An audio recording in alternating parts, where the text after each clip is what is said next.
শাহবাগ থানা থাকা অবস্থায় এই দিনকে দিন যে এই সিন্ডিকেট চলমান সেটা কিভাবে থাকে সেটার প্রশ্ন আমরা শাহবাগ থানার কাছে রাখতে চাই।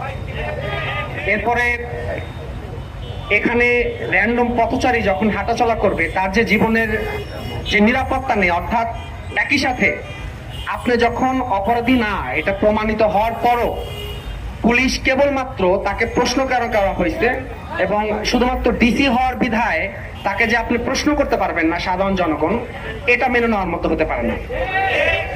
আজকে ঢাকা বিশ্ববিদ্যালয়ে পড়ার কারণে কিংবা ঢাকা বিশ্ববিদ্যালয়ের মতো প্রতিষ্ঠানে পড়ার পর আমি যদি আক্রমণের শিকার হই, হয়তো এই কারণে আমি মোটামুটি আপনারা এখানে এসেছেন বা অনেকে আসছে, কিন্তু এখানে আমি বাদে যে কোনো একজন র্যান্ডম সাধারণ নাগরিক হতে পারত, তখন কিন্তু হয়তো এই মিডিয়া কাভারেজ থেকে শুরু করে এত বড় কিছু হতো না, সবার সামনে আসতো না। আমরা দেখেছি ক্যাম্পাসে শিক্ষার্থীরা নিরাপদ নয়, ক্যাম্পাসে এই উদ্যানের ভিতরে এর আগে সাম্য হত্যাকাণ্ডের মতো ঘটনা ঘটছে, তার সুষ্ঠু কোনো তদন্ত আমরা এখনো পাইনি। তারপরে দেখেছি আমাদের বিশ্ববিদ্যালয়ের নারীরা হেনস্থার শিকার হয়েছেন, অর্থাৎ সাধারণ শিক্ষার্থীরা নিরাপদ নয় এবং এর দায়ভার শুধুমাত্র এই প্রশাসন না, ঢাকা বিশ্ববিদ্যালয়ের যে প্রশাসন তাকেও নিতে হবে। কারণ এই প্রশাসনও এই ঢাকা বিশ্ববিদ্যালয়ের শিক্ষার্থীদের যে নিরাপত্তা সেটা নিশ্চিত করতে তারা ব্যর্থ।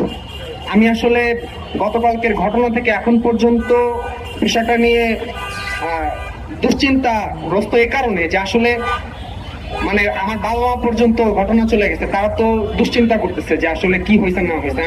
আমি তো সবাইকে ধরে ধরে এটা বুঝাতে পারবো না।